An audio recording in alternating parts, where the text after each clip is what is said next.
Olá pessoal, sejam bem-vindos ao canal Coisas da África. No vídeo de hoje vamos falar de Angola, um país que fica localizado no continente africano. Antes de mais, te peço para se inscrever no canal, ative o sininho, deixe seu like. Obrigado. Vamos para o vídeo. Angola, oficialmente conhecido como República de Angola, um país que fica localizado na costa ocidental da África. Ele faz fronteira ao norte e ao nordeste com a República Democrática do Congo, a leste pela Zâmbia, a sul pela Namíbia e ao oeste pelo Oceano Atlântico, e uma parte do seu território, Cabinda, encontra-se ao norte da República do Congo. Os portugueses estiveram presentes desde o século XV, o Diego Cão, que conduziu à primeira ocupação em alguns pontos do que hoje se tornou território angolano, interagindo assim de diversas maneiras com os povos nativos, principalmente com aqueles que moravam no litoral. A delimitação do território apenas aconteceu no início do século XX. A Angola só alcançou a sua independência do domínio português no dia 11 de novembro de 1975, onde foi proclamada a independência de Angola pelo Movimento Popular de Libertação de Angola, MPLA, em Luanda, e pela Frente Nacional de Libertação de Angola, FNLA, e a União Nacional para a Independência Total de Angola, UNITA, em conjunto, no Uambo. As forças armadas portuguesas que ainda permaneciam no território regressaram a Portugal depois de uma longa guerra de libertação. Após a independência, Angola foi palco de uma intensa guerra civil de 1975 a 2002, maioritariamente entre o Movimento Popular de Libertação de Angola, MPLA,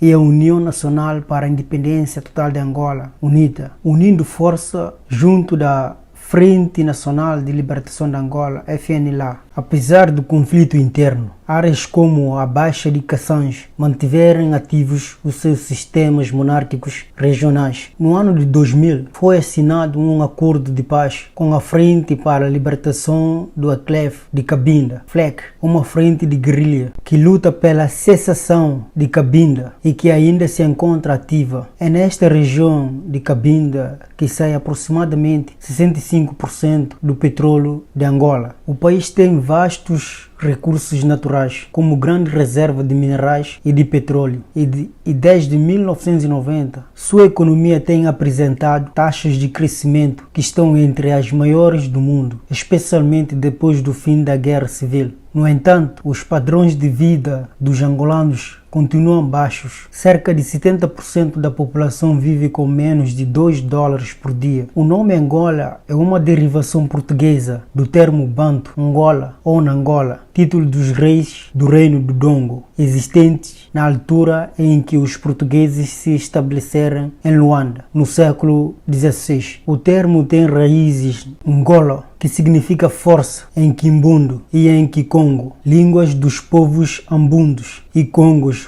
respectivamente. Quando os portugueses chegaram à região da província de Luanda, observaram que o monarca local, Angola Quiluange, era assim denominado, passando a chamar o reino Angola Dongo com este título. Angola Quiluange foi o título usado pelos reis ambundos do reino do Dongo, da atual Angola, na África. O primeiro a usá-lo foi Angola Quiluange, que é a Samba, que fundou o reino ao emancipá-lo do reino do Dongo em 1556.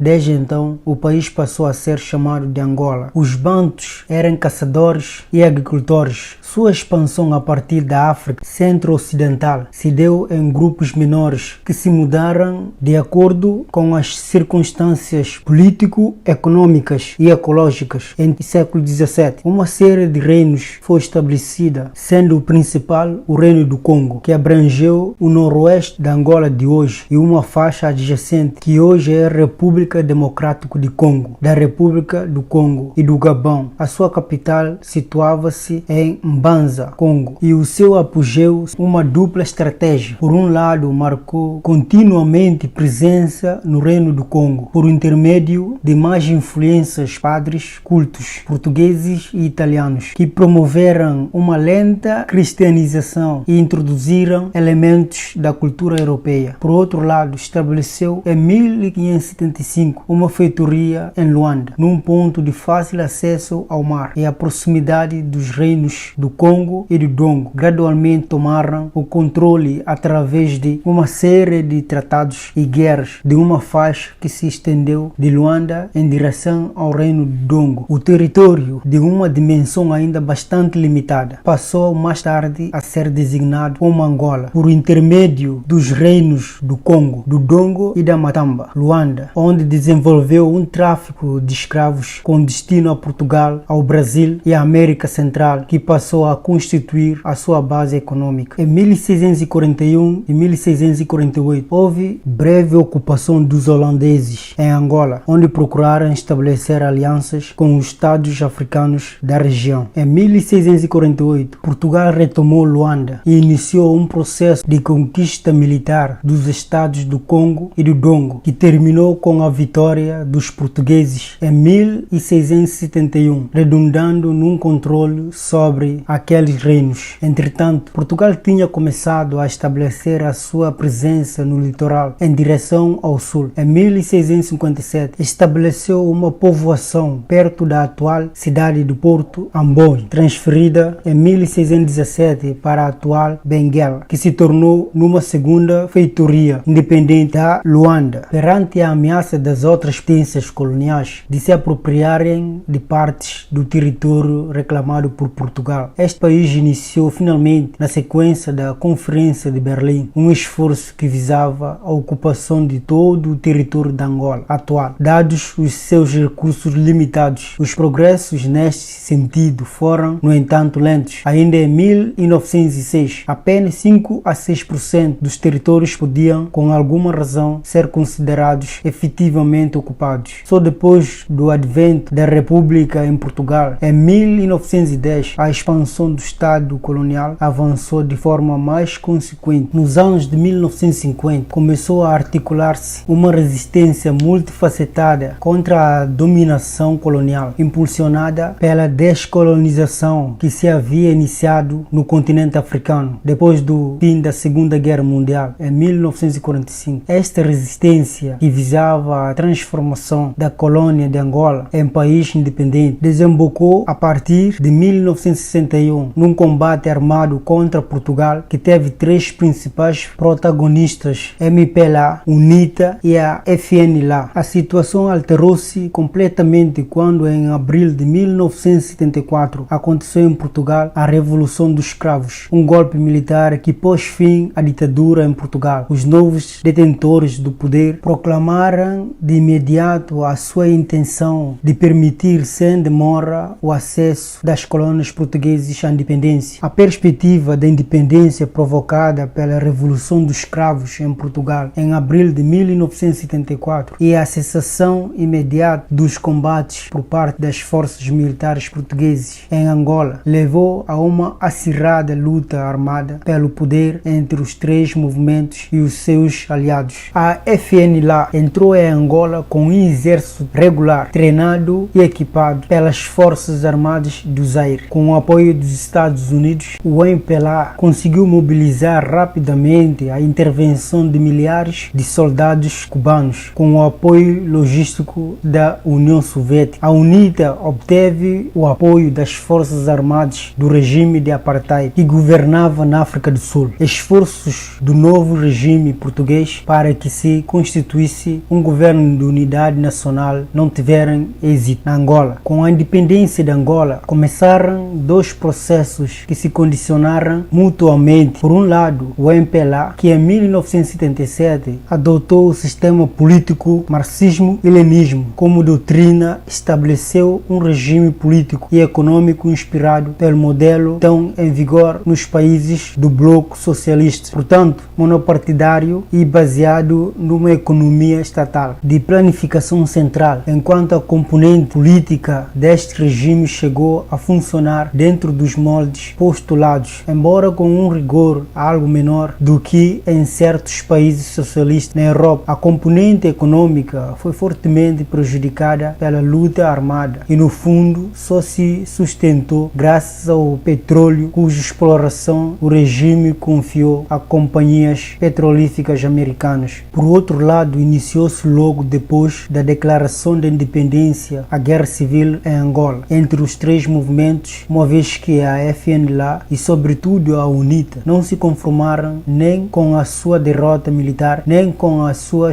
exclusão do sistema político, e a guerra que durou e terminou com a morte em combate do líder histórico da UNITA, Jonas Savimbi, assumindo raramente o caráter de uma guerra regular. Ela constituiu, no essencial, numa guerra de guerrilhas que nos anos de 1990 envolveu praticamente o país inteiro. Ela custou milhares de mortes e feridos e destruição de voo em aldeias, cidades, infraestruturas, estradas, caminhos de ferro, pontes, uma parte consideravelmente da população rural, especialmente a do Planalto Central e de algumas regiões do leste, fugiu para as cidades ou para outras regiões, inclusive países vizinhos. No final dos anos 1990, o MPLA decidiu abandonar a doutrina marxista-leninista e mudar o regime para um sistema de democracia multipartidária e uma economia de mercado. UNITA e FNLA aceitaram participar no regime novo e concorreram às primeiras eleições realizadas em Angola em 1992, das quais o MPLA saiu como vencedor. Não aceitando os resultados destas eleições, a UNITA retomou de imediato a guerra, mas participou ao mesmo tempo no sistema político. Logo a seguir a morte do seu líder histórico, a UNITA abandonou as armas, sendo os seus militares desmobilizados ou integrados nas forças armadas angolanas, tal como o FNLA passou a concentrar-se na participação como partido no parlamento e outras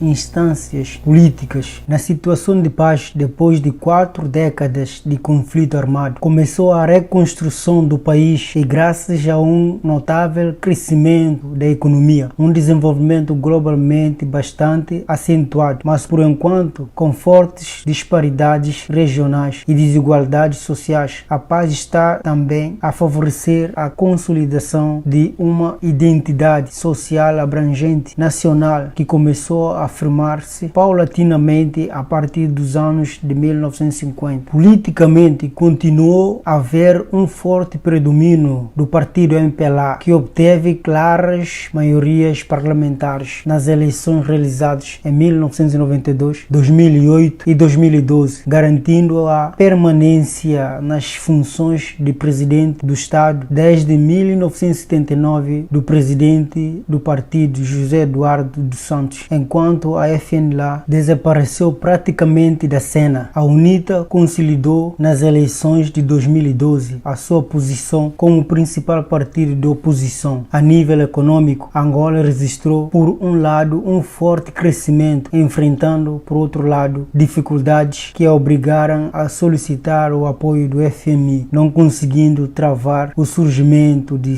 desigualdades econômicas e sociais muito acentuadas. O povo angolano, um povo amável, um povo carinhoso, um povo da Semba, povo de Kuduro, povo de Kizomba. Viva Angola, paz no coração. Até breve.